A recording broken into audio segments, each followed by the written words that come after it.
8 phreatomagmatic eruptions were recorded at the Taal volcano yesterday. A seemingly innocent tweet from Director Paul Soriano appeared to confirm what Leni Robredo thinks of Marcos Jr., that he is a liar. Tom Brady is rumored to be retiring from the NFL, but sources familiar with the matter are still being coy about the quarterback's final decision. In his latest gesture to the community, Pope Francis urges parents to never condemn their LGBT children.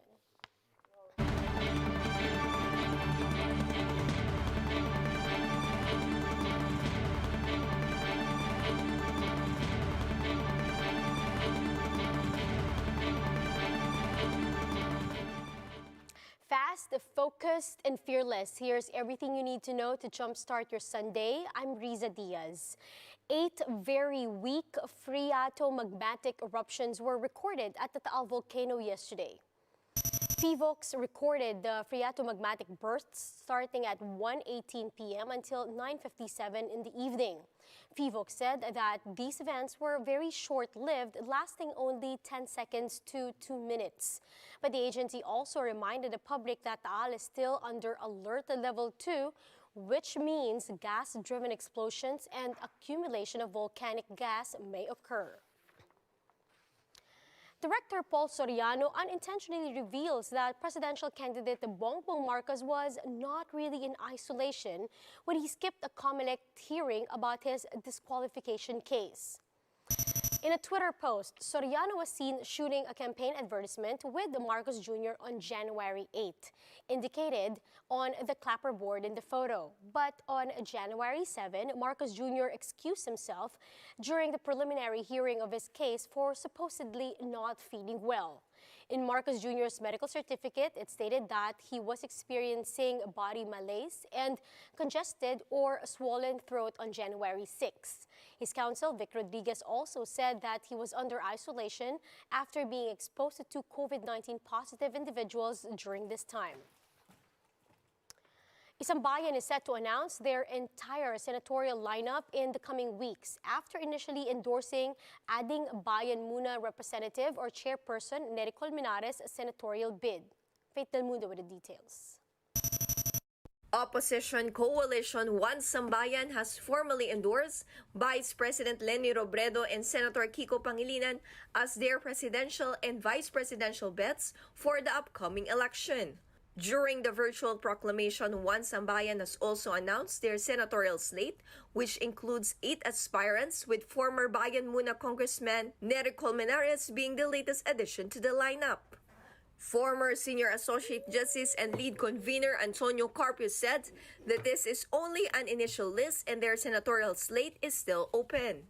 We will add to this initial list of 8 as we receive the public declarations of support to the Leni Kiko ticket from the other senatorial candidates who would then be included in our list.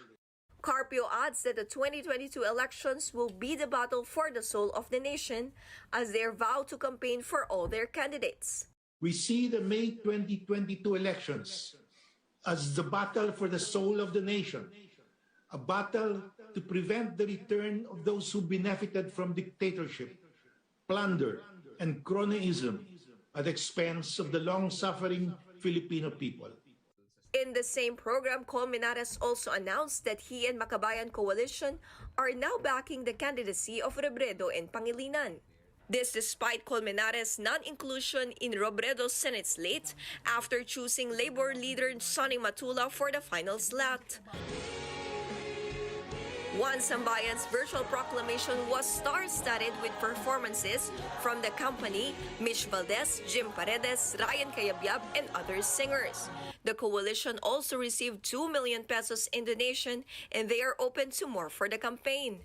Meanwhile, Robredo hopes that One Sambayan will include the serving aspirants in their slate. Hindi natin inaakala na pwede tayong magsama-sama ng ganito bilang isang grupo. Pero napatunayan natin, binibigkis tayo ng iisang pangarap at ng pagmamahal natin para sa bansa. Ngayong papasimula na ang official campaign season, alam kong lalo ring tumitindi ang pagsisikap ninyo na madagdagan pa yung momentum na naabot natin itong mga nakaraang buwan. Kabilang na nga dito itong pagpahayag ng suporta ng isang bayan para sa inyo mga senatorial candidates. Alam ko rin na naging mahaba at masinsin ang sarili ninyong proseso ng pagpapasya, kaya umaasa ako na yung mga pangalang inihahain ninyo ngayon, umaayon din sa mga fundamental values na nagbibigay sa atin. May mga pagkakataong nagkakaiba ang mga pananaw natin, pero mas madalas na malinaw ang pagkakahanay natin. At sa lahat ng pagkakataon, bukas at mainit ang ugnayan natin. Handa lagi tayo makinig at mag-usap bilang kapwa nagmamahal sa bansang Pilipinas. Batid natin kung gaano kaimportante ang eleksyon na ito. The choice we make will determine the course that the country will take in the next 6 years. Higit sa lahat, aalalahanin sana natin ang ating pangunahing layunin, ang ayusin ang bansa natin. For News 5, Faith Del Mundo, we are One News. The camp of Vice President Leni Robredo welcomes the endorsement of the Makabayan Coalition for her 2022 presidential bid. In an earlier interview here on One News Now, Robredo's spokesperson Barry Gutierrez said the Vice President is looking forward to working with the Makabayan bloc to address several issues. Gutierrez added that any endorsement is appreciated, especially during the time of elections. Any endorsement is welcome in a time of election. So a large group like Makabayan, which is well established, has a considerable grassroots presence. Elections will definitely be a plus in this particular campaign. Meanwhile, when asked about the delays in the COMELEC's ruling on the disqualification cases against political rival Bongbong Marcos, Gutierrez said Robredo remains unbothered, stressing that they are focused on their own election plans. He also reiterated that the Vice President would rather beat any candidate through the polls. Any disqualification case, any administrative proceeding involving any of the other candidates is their problem. As far as we're concerned, we're focused on the campaign, we're focused on the election, and as the Vice President has said herself several times, she'd rather win in an election. The Health Department, meanwhile, is preparing for the vaccination of children ages 5 to 11 years old on February 4. DOH Undersecretary Mirna Cabotaje said that guardians must register their children for vaccination with their respective LGUs. Cabotaje adds that there would be no separate vaccination for children with health risks, but they need to present a medical certificate clearing them for immunization. Children aged 7 to 11 will be given consent forms prior to the vaccination. Now, the child's birth certificate or any document must also be presented to prove that the person accompanying the child is a parent or guardian. Protection pa rin ito for against severe disease and death even among our children.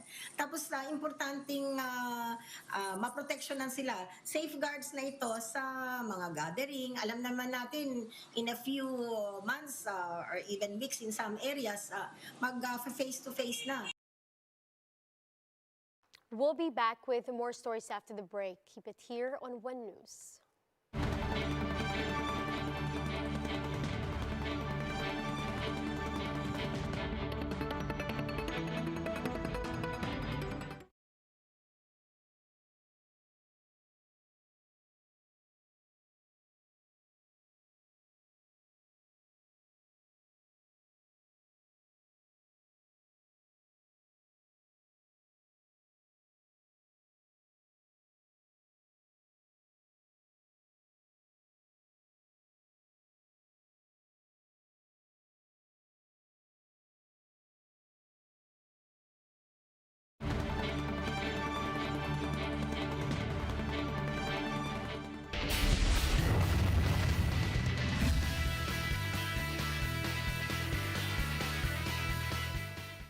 You're still watching One News Now. I'm Riza Diaz. NFL superstar Tom Brady says he has not made up his mind on retirement. This comes after ESPN reported Brady's retirement, citing unidentified sources. In a now-deleted tweet, Brady's company also indicated that he was retiring. But Brady's agent clarified only the 44-year-old quarterback could make such announcement. The 7-time Super Bowl champion and future Hall of Famer quarterback is currently under contract for 2022. But Brady has earlier expressed his desire to spend more time with his wife and 3 children.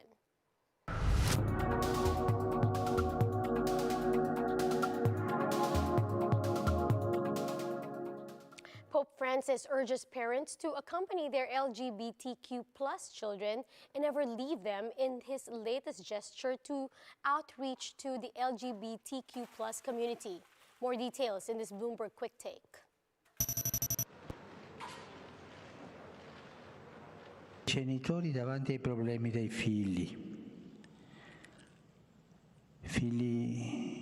con tante malattie, i figli ammalati, anche con malattie permanenti, quanto dolore lì. Genitori che vedono orientamenti sessuali diversi nei figli e come gestire questo e accompagnare i figli e non.